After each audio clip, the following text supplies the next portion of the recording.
Bien, se reanuda la audiencia de debate de la causa 2833. Señor secretario, ¿puede informar si se encuentran las partes indispensables para iniciar? Sí, señor presidente. De conformidad con las autorizaciones oportunamente dispuestas por el tribunal, se encuentran las partes debidamente representadas para el inicio de la audiencia. Bien, vamos a dar a conocer lo resuelto por el tribunal respecto a las cuestiones preliminares planteadas por las defensas en audiencias pasadas.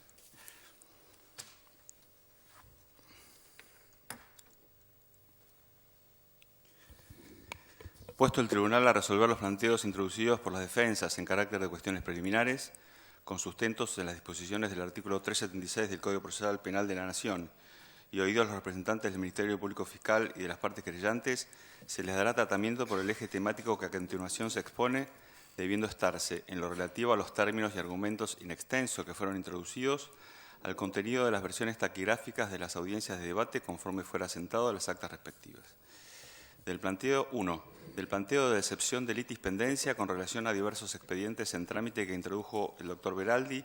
al que adhirieron los doctores Rusconi y Palmeiro, Velázquez, Fin, Paruolo y Sánchez.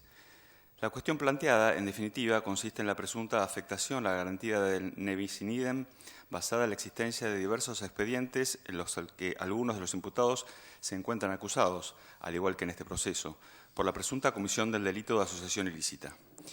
Por las razones que de seguido se exponen, se adelanta que el reclamo no tendrá acogida favorable. En cuanto a las razones invocadas y sin perjuicio de lo que eventualmente resuelvan otras judicaturas, este tribunal no encuentra óbice para continuar entendiendo en la presente causa, dado que las manifestaciones en torno a la garantía del ne bis in idem que se invoca no encuentran asidero en las circunstancias particulares del caso. En razón de los numerosos expedientes en los que, según las defensas, se verificaría este conflicto, nos vemos obligados a efectuar un tratamiento casuístico para dar una respuesta acabada al planteo formulado. En primer término, nos referimos entonces a las causas en las que se ha declarado en forma expresa la conexidad con la presente. Se trata de los sumarios número 15.734 de 2008, causa madre, y 3.732 de 2016, los sauces, ambos traídos a colación por el doctor Beraldi. La relación entre aquellos presenta una particular complejidad, pues para comenzar debe entenderse que la denuncia que se registró en el Juzgado Nacional de lo Criminal y Correccional Federal número 10, bajo el número 15.734 de 2008, fue la primera dentro en la que se dio cuenta de la presunta existencia de una asociación ilícita de la que formarían parte algunos funcionarios del Poder Ejecutivo Nacional y determinados empresarios. Sin embargo, la multiplicidad de hechos que abarcaba la denuncia derivó en que formaran diversos expedientes, según el criterio asumido por el fiscal al formular el correspondiente requerimiento de instrucción. Como consecuencia de ello, la nombrada causa número 15.734 ocupó un rol de atracción de los demás expedientes, cuyos resultados fueron incorporándose a medida que se avanzaba en las pesquisas llevadas de forma independiente, con disímiles resultados según el caso. Con el transcurso del tiempo, los distintos juzgados del fuero remitieron por conexidad a aquella otras denuncias que, de algún modo, se entendían relacionadas con alguno de los hechos comprendidos en el objeto procesal de este expediente. Tal fue el caso de la causa que nos compete, 2833, de estos registros, que se inició en abril del año 2016 y, aunque originalmente tramitó en forma autónoma a raíz de un pedido de declaración de conexidad formulado por el fiscal Gerardo Policita,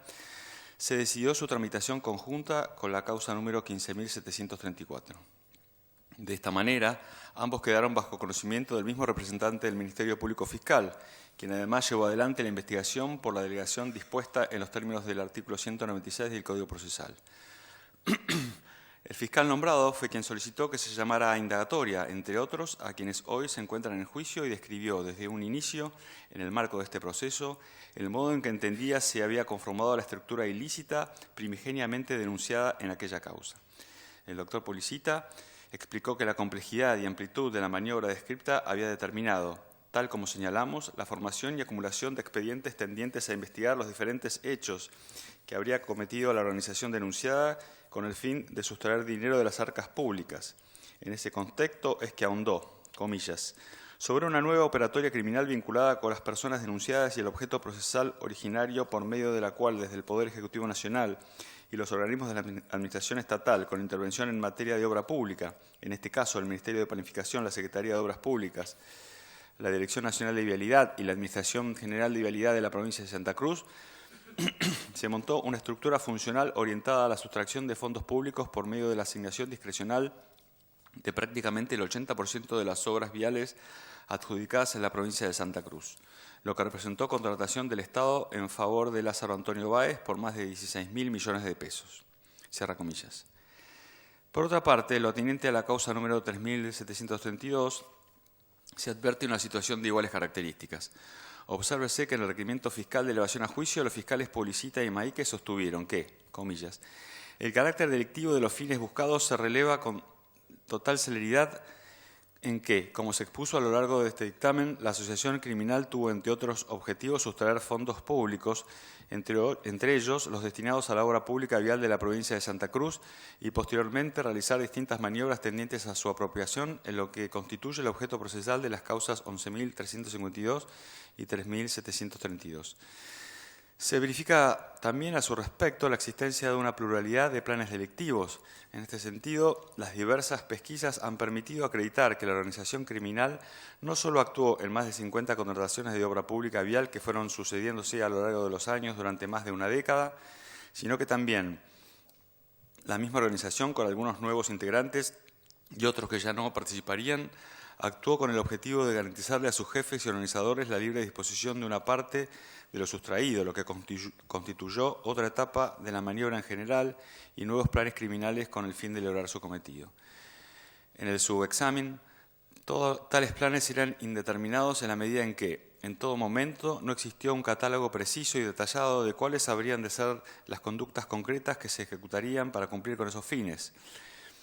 Por ejemplo, no existía un listado de las obras viales a ejecutar, así como tampoco existía una nómina de los medios para los que se justificarían espuriamente las ganancias ilícitas, sino que había un acuerdo en la realización de todas aquellas que pudieran contribuir al fin buscado. Por otra parte, como se expuso, la organización delictiva tuvo su punto de partida en el mes de mayo de 2003, cuando se constituyó Austral Construcciones. Sin embargo, más allá de esta génesis, en el tiempo se incorporaron otros integrantes, entre los cuales se encuentra Carlos Santiago Kirchner, quien ingresó a la estructura criminal a partir de su ingreso a la Secretaría de Obras Públicas como subsecretario de Coordinación de Obra Pública Federal en junio de 2005, así como también aquellos que se unieron a la asociación con el objeto de intervenir en otros planes delictivos, tales como Máximo Kirchner, Osvaldo José Sanfelice, Cristóbal Manuel López y Carlos Fabián de Sousa.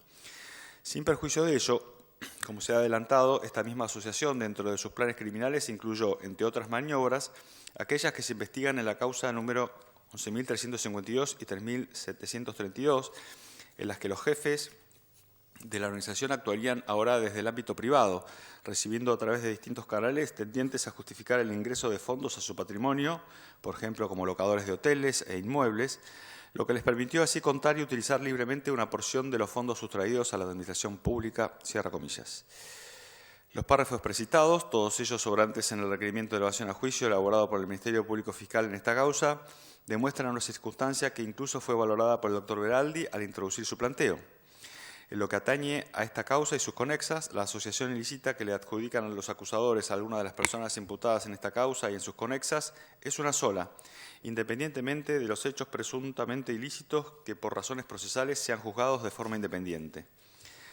Las aclaraciones que anteceden son elementales para comprender por qué no tiene sustento afirmar que entre la causa número 15.734, la número 3.732 y la presente número 2.833, que es la 5.048 de instrucción, exista la posibilidad de que las personas imputadas se encuentren sometidas al riesgo de ser múltiplemente perseguidas penalmente por un mismo hecho. La razón es sencilla y emerge diáfana de una simple lectura de las piezas mencionadas. La acusación fiscal desarrolla acabadamente que la asociación ilícita que se les imputa es única. Esta afirmación ha sido sostenida desde los pedidos de indagatoria que formuló en este expediente y además se sostuvo en los requerimientos de elevación a juicio presentados aquí, en los sauces e incluso en Otesur. Así las cosas, encontramos que el planteo que presenta el doctor Beraldi, cuanto menos en lo relativo a los expedientes nombrados, no tiene sustento fáctico y se reduce a manifestaciones por las que se presentan agravios que en verdad son inexistentes. Sentado cuanto antecede, debemos expedirnos respecto de los demás expedientes mencionados por las defensas. Y aquí notamos que los letrados se han referido en todos los casos a una identidad en la acusación, cuando en rigor lo que coincidiría es la subsunción jurídica de los hechos investigados en estos procesos y en este bajo la figura de la asociación ilícita prevista en el artículo 210 del Código Penal. Pese a haber formulado manifestaciones genéricas para asegurar que no se trataba de una cuestión de calificaciones, sino de conductas, ninguna de las defensas ha relatado siquiera someramente los hechos que se les adjudican en los sumarios que mencionaron. Solo han precisado, además del tipo, que el lapso de su ocurrencia era concordante en las distintas causas en las que se los imputaba. El quid de la cuestión radica en que la garantía invocada, que aparece como una derivación de la inviolabilidad de la defensa en juicio tutelada por el artículo 18 de la Constitución Nacional y pretende limitar la pretensión punitiva estatal ofreciendo seguridad al individuo frente a su ejercicio, demanda la existencia de 3 tipos de correspondencias para tornarse operativa, que aquí no encontramos probada: de persona, objeto y motivo de persecución. Es que el planteo que han formulado las defensas sosteniendo su vulneración exhibe, ya desde su primera aproximación, una deficiencia. No se ha descrito cuál es la hipótesis fáctica que supuestamente se repite en todos los procesos enumerados, más allá de la calificación legal provisoriamente asignada durante la etapa de instrucción. A más de ello, la certificación efectuada, de FOCAS 12.622 y siguientes, ha dejado expuesto que ni siquiera se verifican coincidencias en términos de calificaciones con los expedientes así consignados, en los que los hechos se han encuadrado legalmente bajo diversas figuras, mas no en el artículo 210 del Código Penal, con la salvedad de la causa 9.608 del 2018 del Juzgado Federal número 11, secretario 21, en la que efectivamente a Cristina Fernández de Kirchner el fiscal le imputó, al contestar la vista del 346 del Código Procesal, el delito de asociación ilícita, en calidad de jefa, en concurso real con el delito de cohecho pasivo, reiterado en 22 oportunidades, 2 cohechos, y a Julio Miguel Devido el delito de asociación ilícita en calidad de organizador, y en concurso real con el delito de cohecho pasivo, reiterado en 3 oportunidades en carácter de coautor. Sin embargo, en este caso se da una excepcionalidad. La defensa de Fernández de Kirchner ya introdujo un planteo de igual tenor en este proceso, justamente alegando que se vulneraba la garantía del nevis in idem. La cuestión tuvo trámite en el marco del incidente número 108, y recibió tratamiento por parte de la Sala Primera de la Cámara de Apelaciones del Fuero, que confirmó la decisión del juzgado instructor afirmando que, comillas, más allá de si corresponde apreciar o no un solo delito de asociación ilícita, cuestión que en definitiva habrá de dilucidarse en la etapa de juicio, lo cierto es que los hechos independientes cometidos al amparo de esa estructura organizada resultan perfectamente escindibles y por su alcance y complejidad resulta razonable que su investigación haya sido abordada a través de distintos sumarios. Cierra comillas. Dicho temperamento, entendemos, resolvió con suficiencia el asunto, por lo que su reedición en el marco de este juicio constituye solo un nuevo intento por parte del doctor Beraldi, sin argumentos novedosos, para lograr la declaración de litispendencia que en otros procesos no fue reconocida. Y esto por sí constituye un obstáculo para la procedencia del reclamo en esta sede judicial, a la luz de las previsiones del segundo párrafo del artículo 45 del ritual. Máxime cuando, como la propia Cámara de Apelaciones indicó, son aspectos a dilucidar en aquel expediente en la etapa procesal adecuada para ello. Es decir, que, al final de cuentas, en esos procesos su petición no fue zanjada definitivamente. Por último, se advierte otra razón de especial interés para el tratamiento de la cuestión. De todos los expedientes mencionados por las defensas, la presente causa es la única, además de la 3017 de 2016 del Tribunal Oral número 4, en cuyo marco se está celebrando actos propios del debate. En esta última, vale aclarar, no hay personas imputadas en orden al delito de asociación ilícita, es decir, los letrados plantean una grave vulneración a una garantía constitucional, pero fallan a la hora de acreditar sus condiciones de operatividad y a la vez incurren en la contradicción de invocar que existe un múltiple juzgamiento por una misma acusación, haciéndolo en la primera oportunidad en que se discute en un debate oral y público una acusación de este tenor. Ante este panorama, consideramos que, en todo caso, correspondería que la cuestión sea planteada y dilucidada en aquellos otros procesos a los que hace mención los letrados y no aquí. Pues, al final de cuentas, la herramienta procesal a la que recurren, en lugar de preservar con plenitud la vigencia de las garantías constitucionales invocadas, se erige como un obstáculo para la continuación del único debate que se encuentra en desarrollo. Consecuentemente, por los motivos señalados, habremos de rechazar el planteo bajo análisis. 2. violación de las garantías de defensa en juicio en torno a la fragmentación de debate planteada por el doctor Beraldi, al que adhirieron los doctores Rusconi y Palmeiro, Arce, Paruolo y Sánchez, Viñale y Fin. En resumidas cuentas, el planteo de los letrados demanda la suspensión del juicio hasta tanto los demás fragmentos de la causa 3041 de este tribunal y los testimonios que continúan en trámite en el Juzgado Nacional en lo Criminal y Correccional Federal número 10, Secretaría 19, se encuentran en el mismo estadio procesal, de manera que se realice un único debate. El escenario con el que nos enfrentamos, del que se agravian las partes, no es novedoso para los suscriptos. Desde hace ya más de 10 años, los tribunales federales del país enfrentan esta situación en la que los señores fiscales y jueces de instrucción, por diversas razones que exceden este decisorio, realizan elevaciones parciales de una única investigación y los tribunales orales celebran los juicios a medida que llegan a su conocimiento. Y ello fue hartamente analizado por la Cámara Federal de Casación Penal y avalado en numerosos decisorios, entre los que podemos citar los siguientes: Sala Tercera, causa 14.321, caratulada Amelón, Juan, Daniel y otros sobre recurso de casación e inconstitucionalidad, resuelta el 5 de diciembre de 2013, registro número 2377 de 2013, y de la Sala Segunda, las causas 13.733, caratulada Dupuy, y 999 de 2013, caratulada Rivero, Santiago Mar y otros sobre recurso de casación, resuelta el 23 de marzo de 2017, resultando aplicable en un todo las citas que allí se realizan. Es que, en definitiva, tal escenario coloca a los suscriptos ante una hipótesis de imponderación de intereses, la preservación del principio de concentración en contraposición con el derecho de obtener un pronunciamiento definitivo dentro de un plazo razonable. Adentrándonos al tratamiento de los argumentos en los que fundaron su reclamo, debemos destacar, en primer término, las genéricas manifestaciones en las que apoyaron el agravio que importaría la fragmentación de los debates. Ello no alcanza por sí solo para motivar la decisión pretendida.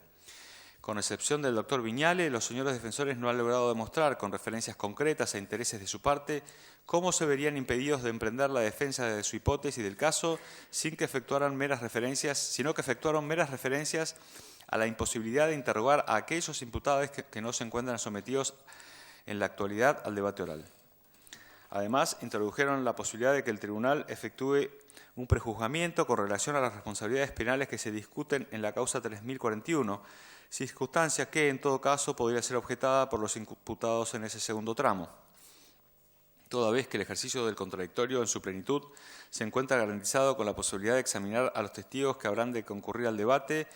y con los eventuales agravios que pueden tener aquellos imputados en la causa 3041 excede el marco de análisis de la presente y la legitimidad para invocarlos de otros acusados ajenos a este expediente, resulta aplicable en su totalidad las consideraciones vertidas por la Sala Tercera de la Cámara Federal de Casación Penal en el presente citado en cuanto a que, comillas, la circunstancia de que la causa se haya elevado por tramos, es decir, por los hechos cuya investigación en la etapa de instrucción ya se encontraba completa, no configura una afectación a la garantía de defensa en juicio del imputado, si, como en el caso, éste pudo ejercer plenamente ese derecho, habiendo contado con la posibilidad de refutar la acusación que se erigió en su contra. Cierra comillas.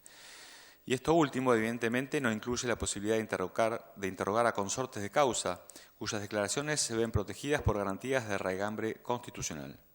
Quien sí realizó un esfuerzo documental y argumental fue la defensa técnica de Pavesi. Sin embargo, su reclamo no atiende a un tema esencial. Se basa en la imputación que pesa sobre funcionarios de la repartición provincial que, al día de la fecha, siquiera han sido convocados a tenor de las previsiones del artículo 294 del Código Procesal Penal de la Nación. Por ende, parecería absurdo supeditar el avance del proceso, en los términos que han sido indicados en este punto, al eventual curso que pudiera tener aquel tramo de la investigación, pues importaría la pretoriana creación de una causal de suspensión del proceso, que por su naturaleza legislativa excede ampliamente las facultades de este órgano judicial. Pero además resultaría paradójico que una decisión de tal envergadura sea adoptada con basamento en meras especulaciones o conjeturas sobre un expediente que siquiera se encuentra a conocimiento de los suscriptos y que tal vez nunca lo esté. En definitiva, advertimos a simple vista que esperar que el segundo, tercero y cuarto tramo en que el Ministerio Público dividió la investigación alcancen el mismo grado de avance procesal implicaría una demora colosal que redundaría en graves afectaciones a otras garantías esenciales en el proceso penal, fundamentalmente el de ser juzgado en un plazo razonable. En este punto consideramos que el fiscal ha contravertido con acierto los argumentos defensistas que sostienen que la acumulación del expediente 3041 a este debate provocaría tan solo una demora de 2 meses hasta la reiniciación del debate. Es que la compulsa de esta misma causa demuestra que desde la fecha en que se citó a las partes a juicio, 28 de mayo de 2018, hasta el día en que estaba prevista originalmente la primera audiencia, 26 de febrero del corriente, transcurrieron 9 meses. Y en atención a la cantidad de partes que intervienen en el referido segundo tramo, no advertimos ni las partes invocaron por qué razones ese plazo se abreviaría. A ello hay que agregar que en la etapa de instrucción no se ha resuelto la petición del fiscal para que se llame a otras 40 personas a prestar declaración indagatoria, solicitud que de tener curso favorable importaría una demora apreciable, dada la cantidad de actos procesales previstos por el Código de Forma, entre paréntesis, celebración de las audiencias, dictado del auto de mérito, eventuales vías recursivas, la posible clausura de la instrucción, etc. Todas estas circunstancias deben ser ponderadas, además, a la luz del estado de detención en que se encuentra uno de los imputados, Carlos Santiago Kirchner, que impone que el debate continúe su trámite sin dilaciones. El derecho a ser juzgado en un plazo razonable es reconocido en forma expresa en la Convención Americana sobre Derechos Humanos, artículos 7.5 y 8.1, y en el Pacto Internacional de Derechos Civiles y Políticos, artículo 14, inciso 3c, que conforman el bloque de constitucionalidad argentino, conforme al artículo 75, inciso 22 de la Constitución Nacional. En pocas palabras, su fundamento radica en la importancia de liberar a la persona de la situación de incertidumbre que genera el estado de sospecha inherente a la acusación de haber cometido un delito. El pragma temporal es determinante de la eficacia en la resolución de procesos penales, y más aún cuando a raíz de ellos hay personas privadas de su libertad en forma preventiva. Por otra parte, en cuanto a las manifestaciones del doctor Beraldi referentes a que una posterior incorporación del debate de las partes del segundo tramo, causa 3041, sería inválido desde una perspectiva constitucional por violatorio del principio de inmediatez del derecho de defensa en juicio y del debido proceso, entendemos que constituyen el adelanto de un agravio que de momento es inexistente y al que en todo caso se habrá de atender en el supuesto que se concrete. Así las cosas, creemos que el pedido de suspensión, en rigor postergación, que las defensas plantean, podría ocasionar un retardo de justicia absolutamente injustificado e incluso redundar en la vulneración de derechos de los demás imputados, cuyas defensas no han adherido al planteo, al inhibírselos de la posibilidad de acceder a una resolución definitiva dentro de los parámetros temporales razonables. En mérito a ello, resolveremos su rechazo. Tercero, del planteo de nulidad introducido por el doctor Beraldi vinculado a la supuesta violación de normas procesales que habrían ocurrido durante los actos preliminares del juicio, en tanto se dio inicio al debate oral y público mediando recursos pendientes de resolución y sin que la instrucción suplementaria se encuentre finalizada, al que dirigieron los doctores Rusconi y Palmeiro, Arce, Velázquez, Parolo y Sánchez, Arce, Ageo, Viñale y Fin.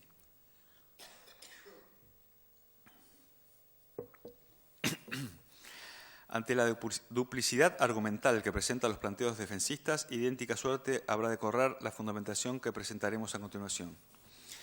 En primer término, y en lo teniente a la existencia de recursos pendientes de resolución ante la Corte Suprema de Justicia, debemos recordar que los mismos corresponden a quejas presentadas por recursos extraordinarios que fueron declarados inadmisibles por la Sala Cuarta de la Cámara Federal de Casación Penal, y cuyo trámite fundó el pedido de suspensión del debate formulado en soledad por la defensa de Lázaro Báez a fojas 11.817 y que fuera desestimado por los suscriptos el día 20 de mayo pasado. Teniendo en consideración que se han introducido nuevos argumentos para sostener el reclamo que ahora nos convoca, habremos de realizar las consideraciones que siguen. El artículo 353 del Código Procesal Penal, cuya inobservancia invocaron las partes, establece que la existencia de recursos pendientes de resolución ante la Cámara Federal de Casación Penal, la Cámara Nacional de Casación en lo Criminal y Correccional de la Capital Federal o la Corte Suprema de Justicia de la Nación en ningún caso impedirá la elevación a juicio de las actuaciones y solo podrá obstar a la fijación de la audiencia prevista por el artículo 359. Es decir que, incluso a pesar de que establece que el recurso pendiente podría constituir un óbice para la fecha de inicio de debate, no lo hace de manera imperativa, sino que lo prevé como una decisión facultativa del juez. Es que, de una lectura armónica e integral del Código Procesal Penal de la Nación, parece sensato que aquel eventual límite tan solo obste la fijación de la audiencia de debate, pues no debe olvidarse que la reforma introducida en el artículo 353 del Código Procesal mediante la Ley 26.373, tal como mencionó el doctor Veraldi en su alocución, buscó agilizar la elevación a la etapa plenaria de expedientes prácticamente paralizados en la instrucción por el abuso de las facultades recursivas de las partes. De allí que fue incorporado en el título 8 del ordenamiento, en el que precisamente se regula la clausura de la instrucción y elevación a juicio del expediente. Empero, tal decisión debe ser conjugada con las previsiones del artículo 440 del ritual, que establece con meridiana claridad que durante el juicio solo se podrá deducir reposición, la que será resuelta en la etapa preliminar sin trámite. En un ordenamiento procesal en el que una vez clausurada la instrucción no se prevé la intervención de un tribunal superior por vía de recursos ordinarios, resulta inadmisible sostener, como lo hacen las peticionantes, que aquella norma opere como obstáculo para la celebración del debate en cuestión a raíz de recursos que, por vía extraordinaria, impugnaron decisiones que por su naturaleza fueron consideradas por el legislador como irrecurribles. Por otra parte, también son de aplicación, tal como lo señaló el señor fiscal en su alocución, las disposiciones del artículo 285 del Código Procesal Civil y Comercial de la Nación, en tanto es determinante al establecer la carencia de efecto suspensivo del recurso en análisis, mientras la Corte no haga lugar a la queja. Ver, en similar sentido, el análisis que sobre este punto realizan Navarro y Daray, quienes concluyen que la deducción de la queja no interrumpe el trámite del proceso. Código Procesal Penal de la Nación, Análisis Doctrinal y Jurisprudencia, tomo 2. Pero además no puede obviarse que se trata de un recurso ajeno al conocimiento y decisión de los suscriptos y que ese principio habrá de ceder únicamente y de forma excepcional para casos de interés público, pues en definitiva la propia Corte Suprema ha calificado la suspensión del juicio principal con una facultad que le asiste a ella y que tiene carácter estrictamente excepcional, considerándose inatendibles los argumentos desarrollados para que el tribunal prescinda del texto claro de una norma procesal cuya constitucionalidad no ha sido puesta en tela de juicio, que específicamente contempla la situación. Artículo 285, última parte del Código Procesal Civil Comercial. Fallos 265, 252, en análogo sentido, Cámara Civil y Comercial Federal, Sala Segunda, febrero de 2000, Mares del Sur, Sociedad Anónima, sobre embargo de buque e interdicción de navegar. En suma a lo antedicho, también tomamos en consideración una situación que se desencadenó los días previos al inicio de este debate y que tomó público conocimiento. Nos referimos al pedido de la Corte para que se remitieran los autos principales de la causa, conforme al artículo 285 del Código Procesal Civil Comercial de la Nación. En aquella ocasión, este tribunal cumplió con el pedido del máximo tribunal mediante el envío del expediente, ver auto del 16 de mayo pasado, tanto de los originales como copias digitales, y a su vez se comunicó a los señores ministros la proximidad del inicio del debate. La Corte Suprema de Justicia de la Nación emitió un comunicado con varios puntos pretendiendo clarificar la situación y concretamente manifestó: 1. Que existen ante el tribunal, además de la causa de referencia, un total de 8 recursos más que fueron deducidos por las partes en el marco de la causa principal 5048 de 2016, todos ellos en trámite. 2. Que el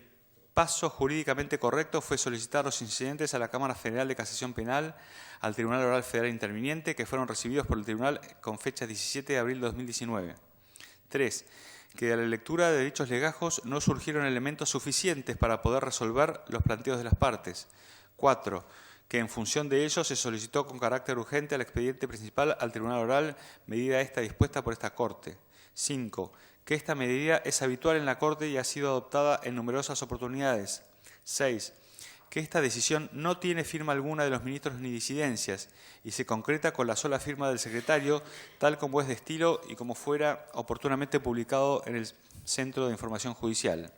7. Que el pedido de autos solicitados por esta Corte no suspende el juicio oral en trámite, ni hubo decisión alguna del Tribunal Oral en ese sentido. La medida es al solo efecto de examinar la causa que, una vez extraídas y certificadas las copias pertinentes, será devuelta a dicho tribunal en tiempo oportuno. Y, efectivamente, la causa fue devuelta a esta sede antes del 21 de mayo de 2019, día en que tuvo lugar la primera audiencia. Consecuentemente, consideramos que los elementos normativos mencionados, la interpretación doctrinal precitada y el contenido del comunicado de la Corte constituyen motivos suficientes para, a esta altura, rechazar el pedido de suspensión del juicio por la existencia de recursos pendientes, pues es evidente que el alcance que pretenden otorgarle a la intervención en el máximo tribunal es justamente el que ella misma descartó, y que, como se dijo, mal puede reclamarse a esta sede una decisión que, por sus propios antecedentes, corresponde que sea excitada en aquel órgano jurisdiccional. Asimismo, y en lo que respecta a la instrucción suplementaria pendiente de producción, en la medida en que se trata de un argumento ya introducido en reiteradas oportunidades mediante planteos de diversa índole y que, al día de la fecha, no se han sustanciado actos procesales que por su naturaleza permitan fundar los agravios invocados, habrá de estarse a lo dispuesto por el Tribunal en los autos principales del pasado 5 de febrero y a lo resuelto en el incidente número 5048 de 2016. 4. Del planteo de nulidad absoluta por la ausencia del actor civil en el debate oral y público introducida por el doctor Veraldi.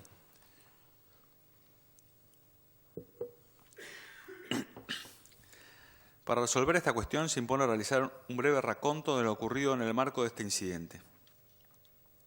Con fecha 28 de mayo de 2018, este tribunal resolvió declararse incompetente para intervenir en la acción civil incoada por la Dirección Nacional de Vialidad y remitir el incidente a la Cámara Nacional de Apelaciones en lo Civil y Comercial Federal de esta ciudad para que desinsacule el señor juez del fuero que debía continuar con la intervención del conflicto civil. Dicho temperamento fue cuestionado por vía de recurso de casación por la Dirección Nacional de Vialidad en su carácter de actora y por Cristina Fernández de Kirchner como demandada civilmente. Si bien los remedios intentados fueron denegados por este tribunal, fojas 824-826 del legajo referido, la Sala Cuarta de la Cámara Federal de Casación Penal abrió las quejas presentadas contra la resolución del pasado 5 de julio, ver fojas 869. Luego de ello, la Administradora General de dicho organismo, ingeniera Patricia Mabel Gutiérrez, desistió del recurso interpuesto, conforme artículo 443, primer párrafo del Código Procesal Penal y fojas 1048 y 1049. En esa presentación, el organismo estatal compartió los argumentos de este tribunal en torno al dispendio jurisdiccional que importaría la acumulación del proceso civil al penal, entre otros motivos, por la citación en tercería de numerosas personas jurídicas solicitadas en la contestación de la demanda. También se destacó en dicho escrito la necesidad de dar celeridad al proceso para alcanzar una decisión judicial en materia criminal que ponga fin a la cuestión, fundamento que, a juicio de esta parte, justificaba la razonabilidad de ventilar los asuntos relativos a daños y perjuicios frente a distinta competencia judicial.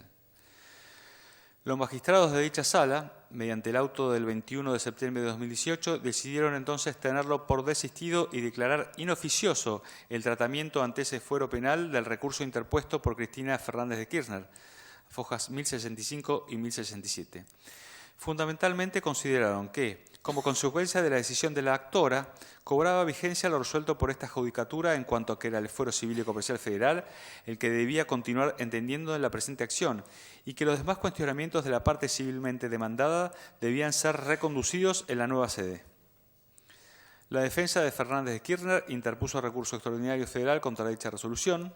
acumulado al 5048-2016/53 a fojas 1069,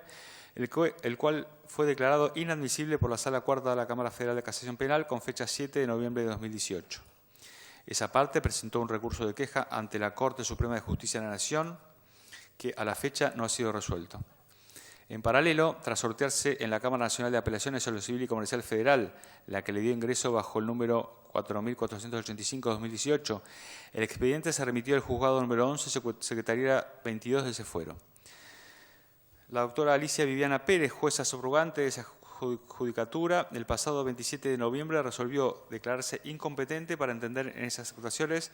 y remitirlas a la Cámara Nacional de Apelaciones en lo contencioso administrativo federal, en el entendimiento de que correspondía que la materia tuviese tratamiento en ese fuero especializado. Contra dicha resolución, la civilmente demandada Cristina Fernández de Kirchner dedujo recurso de apelación. El 29 de abril de este año, la Sala Tercera de la Cámara Civil y Comercial Federal revocó la resolución de primera instancia. El argumento central para adoptar tal temperamento se basó en la supuesta ausencia de facultades de la jueza que le dictó para enviar el proceso al Fuero Contencioso Administrativo Federal, afirmando que solo la Corte Suprema de Justicia de la Nación tenía la atribución excepcional de declarar la competencia de un tercer magistrado no interviniente en el conflicto.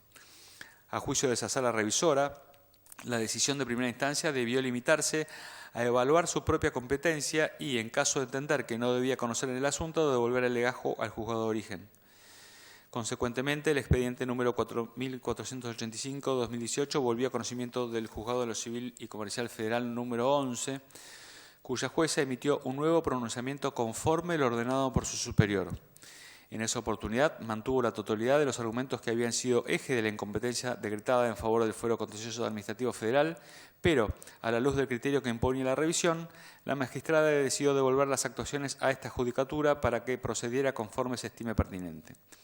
Finalmente, este tribunal trabó formal conflicto de competencia y elevó las actuaciones a la Corte Suprema para que se decidiera sobre la cuestión. Ver resolución del 16 de mayo de 2019. Así las cosas, lo que se observa es que, pese a que la contienda se encuentra pendiente de resolución, lo cierto es que el mismo actor civil ha desistido del recurso que le daba la posibilidad de que la acción continuara tramitando en esta sede. Por tal motivo, y sin dejar de lado que consideramos que hemos actuado como administradores de un conflicto de competencia que nos es ajeno, aquella sola circunstancia es suficiente para justificar que la Dirección Nacional de Vialidad no haya sido convocada al debate, pues aunque la Corte Suprema de Justicia de la Nación decidiera asignar competencia a este tribunal, no podría sustanciarse sin la voluntad del accionante, que ha manifestado expresamente a través de su autoridad máxima la intención de continuar su reclamo en otro fuero. Es evidente, entonces, que el agravio en el que se funda el planteo es de carácter meramente conjetural y cuyo perfeccionamiento se encuentra sujeto a una eventual decisión de la Corte Suprema de Justicia de la Nación que, dada la naturaleza del conflicto en cuestión, no podría torcer la voluntad de la parte actora. Y es aquí donde deben recordarse las pautas generales que rodean la declaración de nulidad, reiteradamente sentadas por este tribunal. Ver, entre otros, sentencia dictada el día 30 de marzo de 2016 en la causa 2127, cartulada Córdoba Marcos Antonio y otros, en cuanto que es una sanción de suma gravedad y de carácter excepcional, con la cual se fulmina un acto que, por contener un vicio sustancial, conculca garantías constitucionales y o derechos de las partes. Se debe demostrar indudablemente el perjuicio irreparable provocado por el acto impugnado, pues sólo allí se encontraría el interés jurídico en el pronunciamiento de invalidez. La ausencia de aquel conduciría a disponer una nulidad vacua y sin motivación, lo que la doctrina de Antiguo denomina de nulidad por la nulidad misma, ya que la base de toda declaración de invalidez es la demostración indispensable de un interés jurídico concreto. Sobre el particular, la Corte Suprema de Justicia de la Nación ha sentado inveterada jurisprudencia en cuanto a que, en materia de nulidades, debe primar un criterio de interpretación restrictivo y solo debe pronunciarse por la anulación de las actuaciones cuando exista un derecho o interés legítimo lesionado, de modo que causa un perjuicio irreparable. Su procedencia exige como presupuesto que el acto impugnado tenga trascendencia sobre las garantías esenciales de la defensa en juicio o se traduzca en la restricción de algún otro derecho. De otro modo, la sanción aparecería respondiendo a un formalismo vacío que va en desmedro de la idea de justicia y de la pronta solución de las causas, en lo que también está interesado el orden público. Fallos 323, 929, entre otros muchos. En mérito de las razones expuestas, ante la ausencia del agravio que fuera invocado, es que habremos de rechazar el pedido de nulidad presentado. 5. Del reclamo introducido por el doctor Veraldi vinculado a la existencia de una serie de problemas que identificó en torno al objeto procesal. En este punto de la lectura del acta de debate y la versión taquigráfica en la que consta el desarrollo del planteo efectuado por el doctor Veraldi, resulta evidente que la parte introdujo valoraciones sobre elementos de prueba y acerca del fondo de la imputación penal que pesa sobre la subsistida, que, por su naturaleza, resultan manifiestamente extraños a esta etapa procesal. En consecuencia, ante la imposibilidad que posee este tribunal de analizar esas consideraciones sin controvertir el orden natural del proceso penal, es que habremos de diferir su tratamiento para el momento del dictado de la sentencia y de momento corresponde tener presentes sus dichos. En cuanto al pedido de supresión de elementos de prueba que realizó, teniendo en consideración que no ha demostrado acabadamente el agravio que le generaría contar con documentos de carácter oficial cuyo acceso es universal, público e irrestricto, e incluso de igual carácter a numerosos elementos de prueba que la propia parte reclamó que sean incorporados al debate, corresponde rechazar tal reclamo por improcedente. 6. Del planteo de nulidad de todo lo actuado por entender que la investigación posee un vicio fundamental en torno a su gestación que caracteriza como gravedad institucional, introducida por los doctores Rusconi y Palmeiro, al que adhirió el doctor Velázquez. En primer término, creemos importante resaltar que la nulidad que los letrados pretenden se refiere específicamente a circunstancias ocurridas al inicio de la causa. Es decir, las defensas presentan una situación, la de creación guionada de una denuncia, que a su juicio determinó la gestación de este proceso, pero lo hacen luego de más de 3 años de trámite, cuando ya ha tenido lugar una considerable cantidad de actos procesales sujetos a estricto control jurisdiccional que derivaron en el alcance del presente estadio. Y en este punto, el intento no puede prosperar a la luz del principio de preclusión, que obsta a la posibilidad de retrogradación del proceso, pues las diversas etapas que lo componen se desarrollan en forma sucesiva y van clausurándose impidiendo que se regrese a momentos procesales ya extinguidos y consumados, siempre que hayan tenido lugar observando las formas que la ley establece. La Corte Suprema lo explica en los siguientes términos. Que esta Corte Suprema tiene dicho que los principios que impiden que el juicio se retrotraiga a etapas ya superadas cuando los actos procesales han sido cumplidos observando las formas que la ley establece, reconocen su primer fundamento en razones de seguridad jurídica y en la necesidad de lograr una administración de justicia rápida dentro de lo razonable, evitando que los procesos se prolonguen indefinidamente. Fallos 338-875. De allí surge con meridiana claridad que el requisito fundamental para dar por cerradas las etapas ya ocurridas es justamente el cumplimiento de las normas procesales. Y ello nos lleva entonces a un análisis más acabado de las circunstancias que trae a colación la defensa de Julio Miguel de Vido, de las que, como anticipo diremos, no encontramos correlato en lo actuado en autos. En efecto, los abogados han descrito minuciosamente las razones de hecho y de derecho que a su juicio habrían motivado a que Javier Iguacel, por entonces titular de la Dirección Nacional de Vialidad, formulara la denuncia que diera inicio a la presente. Se impone aclarar que la convulsa de este expediente demuestra que la aseveración por la cual se sostiene que la denuncia fue formulada en el marco de la causa conexa número 15.734 de 2008 de los registros del Juzgado Federal número 10, Secretaría número 19, es errónea. Es que de Fojas 3.9 puede observarse que aquella se presentó el día 26 de abril de 2016 por ante la Mesa de Entradas de la Cámara Nacional de Apelaciones en lo Criminal y Correccional Federal de esta ciudad, la que, luego del sorteo de rigor, desinsaculó el órgano judicial referido. Además de ello, de la lectura de las siguientes páginas se colige que inicialmente ni siquiera tramitó en la misma secretaría que el expediente conocido como causa madre. Por el contrario, ya desde el dictamen por el cual el Ministerio Público Fiscal formuló requerimiento de instrucción, ver Foja 135 y siguientes, surge que quien impulsó la acusación fue el doctor Eduardo Tayano, quien solicitó una serie de medidas probatorias que fueron ordenadas por la Secretaría número 20 del mencionado tribunal, hasta que se decidió delegar la pesquisa conforme lo previsto en el artículo 196 del Código Procesal. Esta situación se mantuvo incólume hasta que, con fecha 4 de agosto de 2016, el juez de la causa, a raíz de un pedido formulado por el doctor Gerardo Policita, que tenía a su cargo la investigación de la causa 15.734 de 2008, hizo lugar al pedido de declaración de conexidad y la envió a la Fiscalía número 11 para que tramitara conjuntamente con ese expediente. Ahora bien, aclarada esta primera circunstancia, nos adentraremos en las manifestaciones estrictamente relacionadas con los motivos que supuestamente habrían guiado al ingeniero Iguacel a presentarse en sede penal. En este sentido, se impone una nueva remisión a las actuaciones iniciales de esta causa.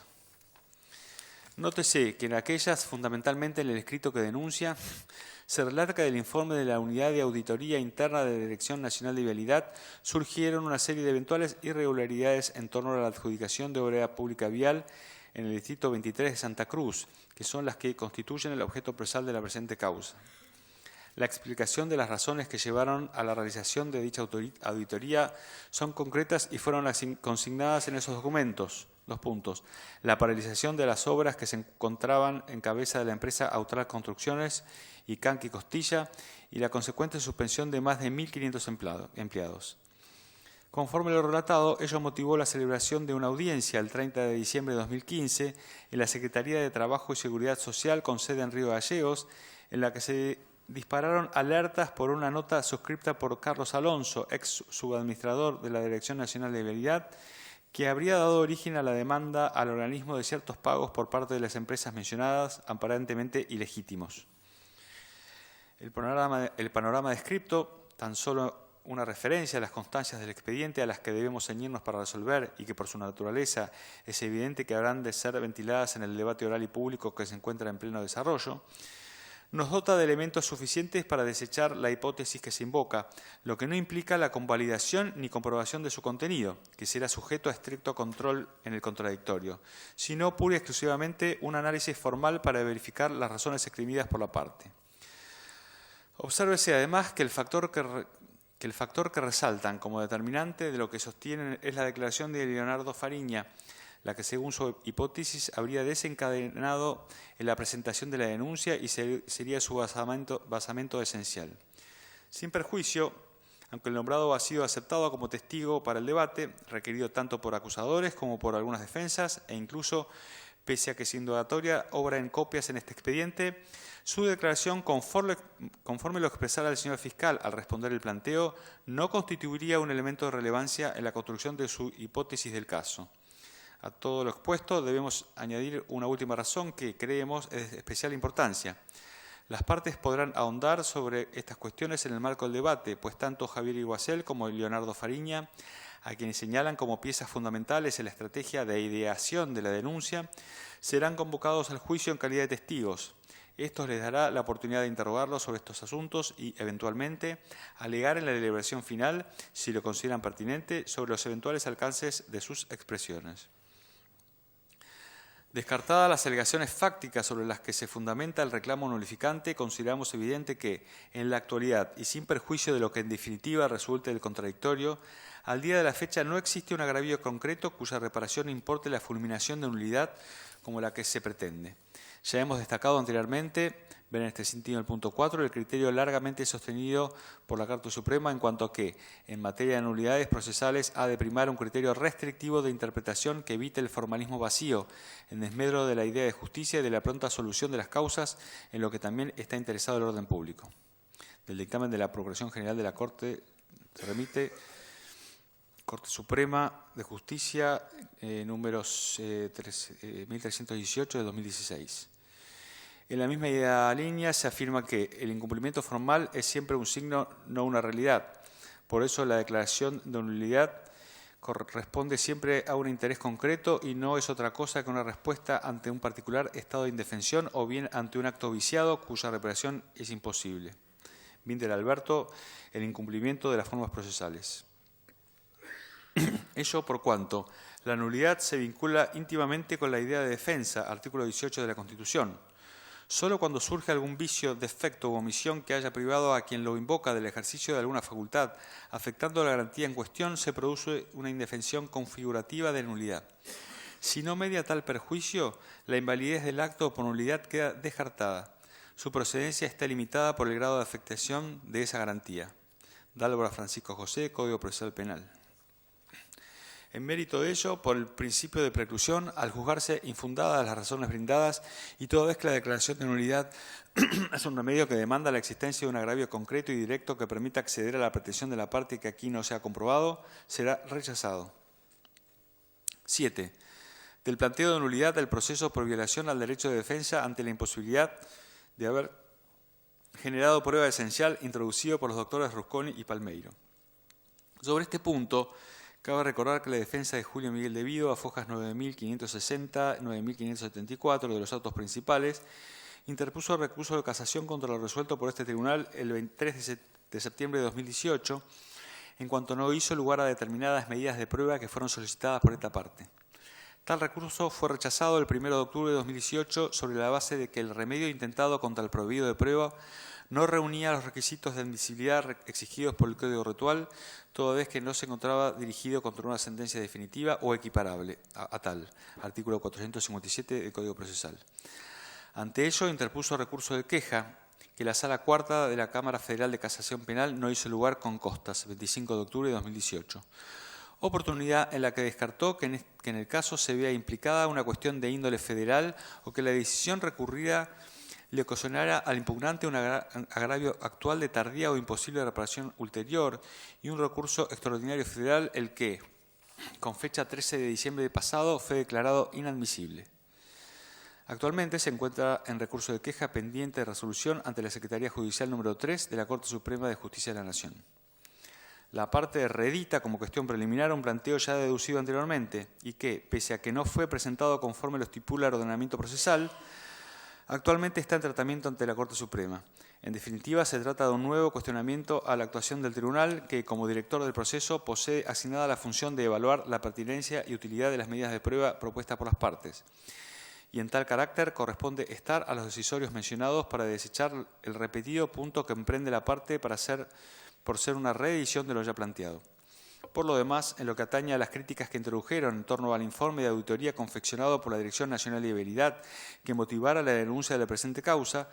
por tratarse de consideraciones ajenas a esta instancia procesal y propias de la discusión penal, al cuestionar el valor probatorio de aquel documento, habremos de diferir su tratamiento para el momento oportuno.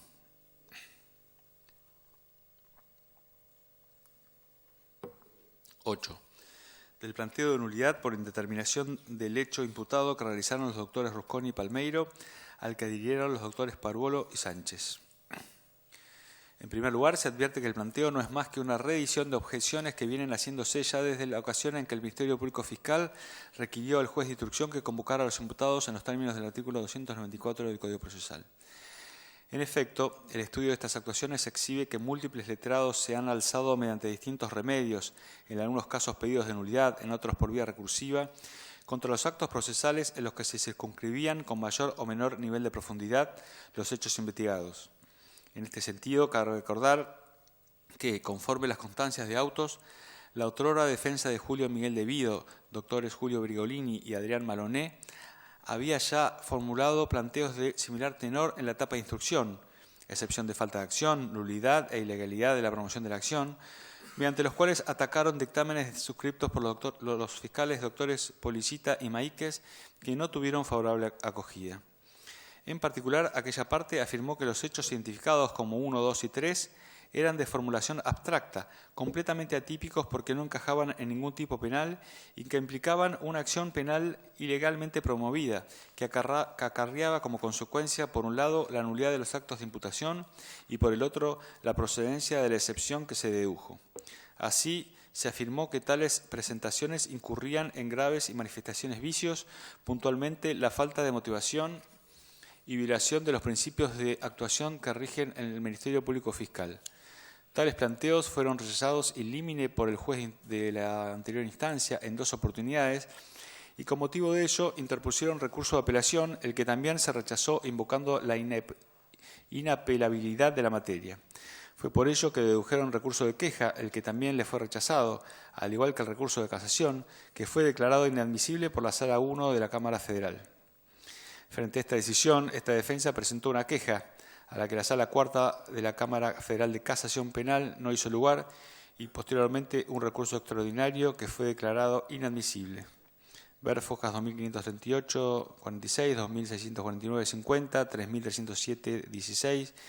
3362, 65 de los asuntos principales e incidentes número 5048 y 5048, 2016. Ahora bien, esta parte nuevamente reedita un planteo que ya tuvo su debido tratamiento en la etapa de instrucción, mas no invocó nuevos fundamentos que en concreto permitan a este tribunal apartarse del criterio oportunamente sostenido. Inclusive fue planteado por varias defensas con mismo resultado negativo.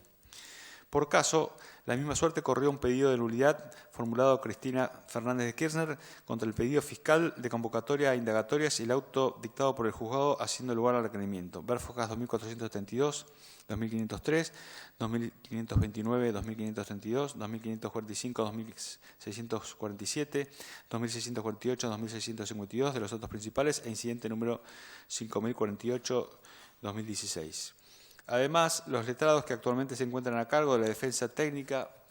de Julio Miguel de Vido, doctores Maximiliano Rusconi y Gabriel Palmeiro, han intentado reiteradamente hacer valer este argumento en la etapa de instrucción mientras ejercían la asistencia técnica de Lázaro Antonio Báez. El antecedente viene a colación puesto que los fundamentos son, en uno y otro casos, idénticos. Obsérvese en este sentido que corren por cuerda con esta causa al menos 3 incidentes distintos, todos ellos iniciados a raíz de presentaciones de los abogados nombrados, en los que se adujo que los dictámenes de acusación fiscal, el auto de llamado a indagatoria y el acto mismo de la audiencia prevista en el artículo 294 del Código Procesal eran nulos por falta de definición del hecho imputado y de las evidencias de cargo. Focas 3224, 3331 y 3362 de los autos principales e incidentes número 5048. En todos los casos, con resultado desfavorable a la pretensión de los incidentistas. Estos puntos, que ahora se dirigen contra las piezas acusatorias formalizadas en la instancia que prevé el artículo 346 del Código Procesal de la Nación, no pueden prosperar, no solo porque la posibilidad procesal de cuestionarlas ha precluido claramente y excede el ámbito del artículo 376 del ritual, sino además porque entendemos que los hechos sometidos a juzgamiento se encuentran debidamente delimitados, delineados e individualizados, artículos 346 y 351 del Código Procesal, razón por la cual en esta etapa podrán ejercer debidamente el derecho de defensa en juicio conforme las formas sustanciales del mismo, acusación, defensa, prueba y sentencia. Por lo demás, y en lo sustancial, no puede obviarse que las partes, para fundar su impugnación, recurrieron a valoraciones y consideraciones sobre elementos de prueba, hipótesis acusatoria, tipos penales en juego y criterios de atribución de responsabilidad que, naturalmente, resultan ajenos a esta instancia procesal y, por ende, habrán de ser diferidos para el momento oportuno, debiendo al día de hoy tenerse presente las manifestaciones introducidas. 9. Del planteo de excepción de cosa juzgada introducido por los doctores Rusconi y Palmeiro, al que dirigieron los doctores Velázquez, Parvolo y Sánchez y Viñale.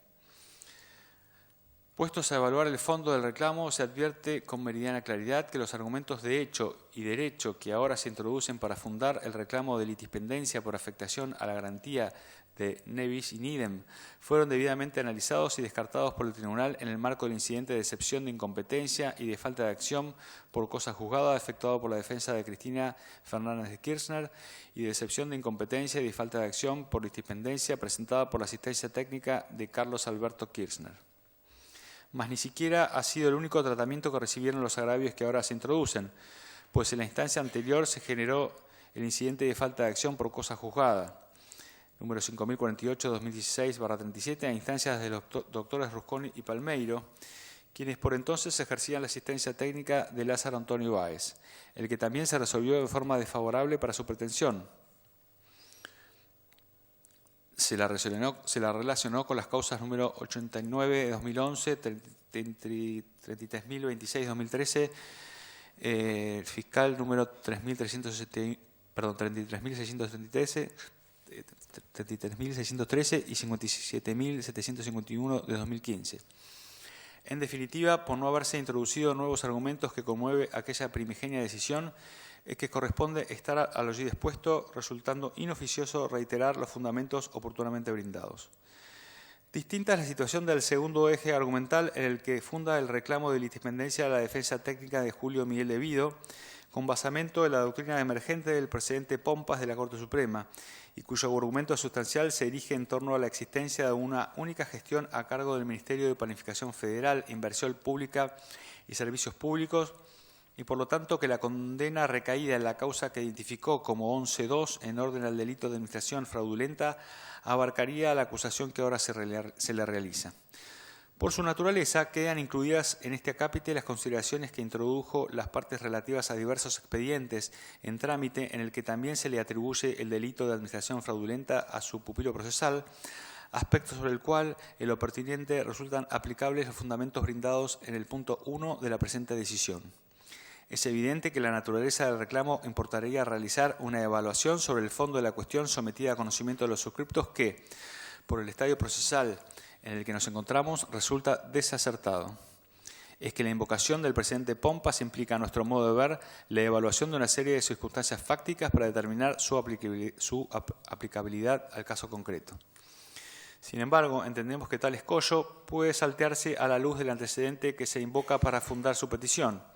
Es que en el marco de la causa número 1710 del registro del Tribunal Oral y lo Criminal Federal número 4, surge que, en rigor, la administración fraudulenta por la que fue condenado se le adjudicó exclusivamente en carácter de partícipe necesario, dado que los integrantes del Directorio de Trenes de Buenos Aires, S.A., y aquellos que conformaban de hecho su comité ejecutivo, en su carácter de titulares y máxima expresión de la voluntad social de esta empresa, fueron los que incumplieron los deberes a su cargo de administración y cuidado de los bienes públicos afectados al servicio ferroviario de la línea Sarmiento, según las obligaciones emergentes del contrato de concesión suscrito con el Estado Nacional el día 23 de mayo del año 1995.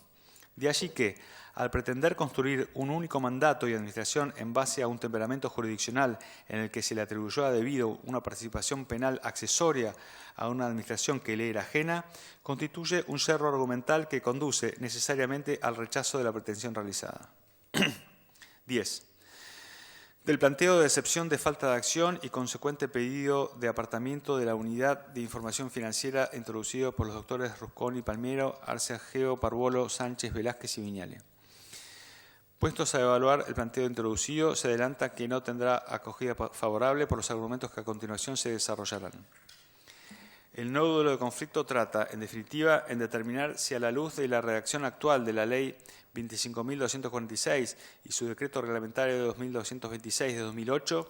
al facultar a ese organismo a constituirse como parte querellante en aquellas actuaciones en las que se investiguen hipótesis vinculadas al lavado de activos, resultan suficientes para justificar normativamente su intervención en la presente causa.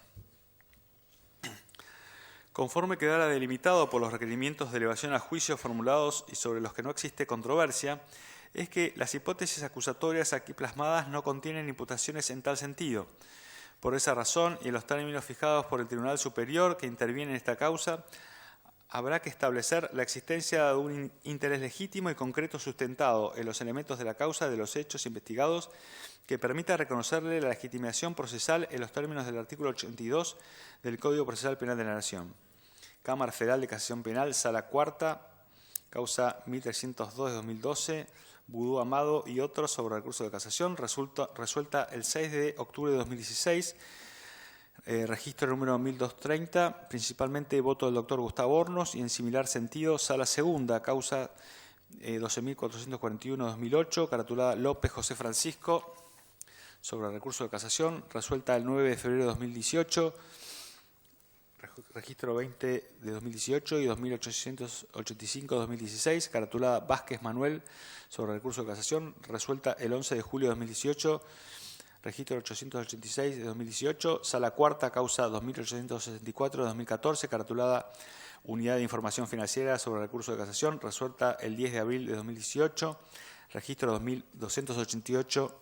del 2018, votos de los doctores Hornos y Biorinski, este último a contrario sensu, y Sala Tercera,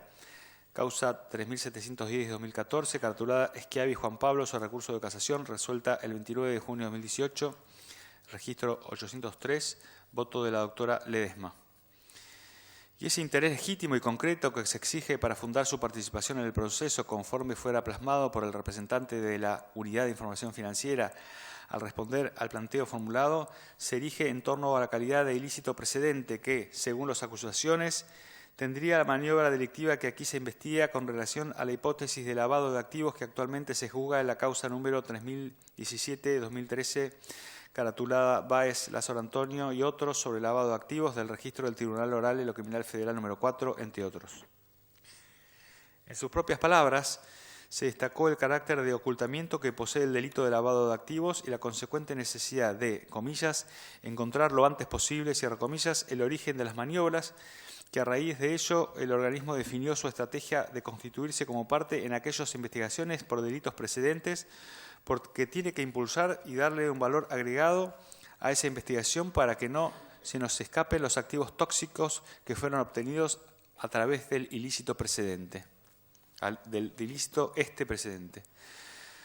Resaltó además cuestiones culturales que identificó como obstáculos para investigar y juzgar de una forma eficaz el delito de lavado de activos y que precisamente por ese déficit cultural se tornaba indispensable la actuación del organismo en pesquisas del tenor de la presente. En cuanto a la posibilidad de considerar la presunta maniobra delictiva objeto de autos como delito precedente, este tribunal ya lo analizó en el auto interlocutorio adoptado en esta causa el día 7 de marzo del año 2018, al declarar la conexidad objetiva y subjetiva con el expediente que por entonces tramitaba por ante el Tribunal Oral en lo Criminal Federal número 9 y actualmente ante el 4, al desarrollo que en extenso así se realizó y la minuciosa descripción de los autos de mérito en los que se destacó tal conexión, nos remitimos a efectos de evitar reiteraciones innecesarias. A más de aquella causa, tampoco podemos omitir mencionar dos conexidades que han sido reiteradamente mencionadas en este proceso. Nos referimos a los expedientes 3.732 y 11.352, ambos en trámite ante el Tribunal Oral en lo Criminal Federal número 5, y en los que la Unidad de Información Financiera ha sido autorizada para actuar en carácter de parte querellante. En aquellos, conforme surge el requerimiento fiscal de elevación a juicio formulado en este proceso, se investigarían maniobras de lavado de activos que registran como delito precedente, siempre en la hipótesis acusatoria, la presunta defraudación estatal que es el objeto procesal de estos actuados. Sobre la razón de dichos expedientes corresponde estar a las razones brindadas al respecto en la decisión del día 3 de abril de 2019, adoptada por los suscriptos en la causa 3.732 del 2016. En definitiva, a la luz de los tres procesos conexos mencionados, en los que se han identificado los hechos controvertidos en este juicio como delito precedente de una maniobra de lavado de activos, entendemos que se encuentra suficientemente demostrado ese interés legítimo y concreto para que la Unidad de Información Financiera intervenga en calidad de parte querellante en los términos fijados en los precedentes de la Cámara Federal de Casación Penal, que fueron citados al inicio de este punto y, principalmente, a la luz de su función primordial consagrada en el artículo 13 de la Ley 25.246, en tanto se destaca su tarea de colaborar con los órganos judiciales y del Ministerio Público para el ejercicio de las acciones pertinentes en la persecución penal de los delitos reprimidos por esta ley, y se establece como uno de los posibles y preferentes precedentes de tal ilícito los delitos de fraude contra la administración pública, artículo 174, inciso 5 del Código Penal, artículo 6